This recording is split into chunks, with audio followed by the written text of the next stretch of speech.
Most days after work, I go to the gym or go for a walk. I'm really into fitness, so I always try to do something active. What about you? What do you do to switch off at the end of the day? To switch off, I either go for a walk or a run in the park. I read a book, listen to some music. Well, by the end of the day, I love to be outdoors, like to exercise, so go for either a walk along the beach or maybe a swim at the beach or maybe a cycle or something like that. If I've had a busy day, I like to come home, shut the door and have a long hot bath. I like to read nonfiction, like to read autobiographies. I read that a lot. Sometimes I just like hanging out with friends and just cooking a good meal and just taking it easy. At the end of the day, perhaps read a book. Weekends, like to go walking.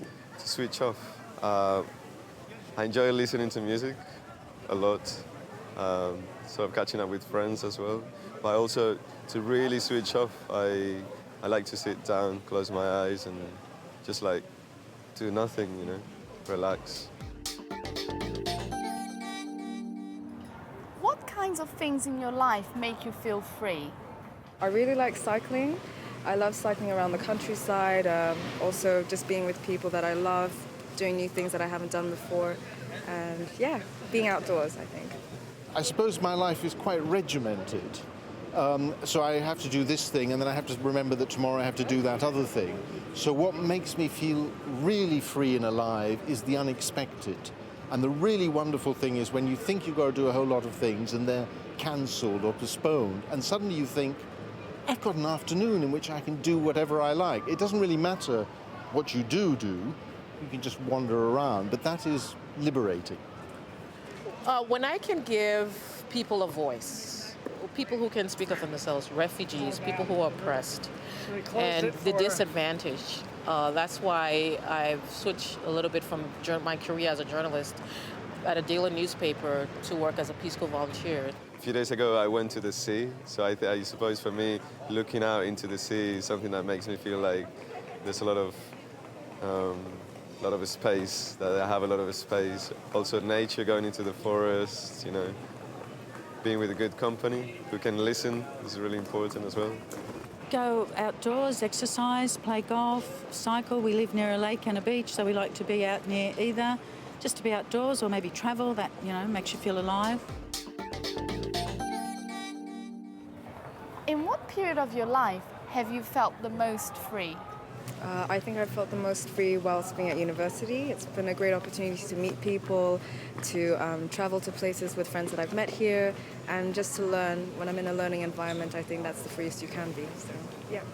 I think in two periods. I think in my late teens and early 20s, as a student, it seemed anything and everything was possible. Wonderful period. Middle life, lots of responsibilities, so I felt less free. But now in my 50s, there's a kind of new, more freer period where there is space to travel and do kind of unexpected things, which is really enjoyable. Oh, when I moved to the United States in 1990, where I could enjoy press freedom, where I could write stories without thinking about, you know, being arrested or being interrogated like I experienced in Liberia. I probably felt most free when I was 19 or 20. I was studying art at college and I was doing what I wanted every day and I had no responsibilities. Do you think young people have more freedom now than in the past? I think we do have a lot more freedoms in terms of freedom of speech and expression via the internet, even accessing information, and also transport-wise, I think, compared to my grandparents and people in the older generation who didn't have, for instance, monetary access to flights, you know, which is a lot cheaper these days. So, yeah, we are a lot more free, I think. I'd like to think. I think teenagers, the teenagers that I know, have less freedom than I had when I was a teenager. They seem to be driven everywhere by their parents, whereas we were out on our own all the time.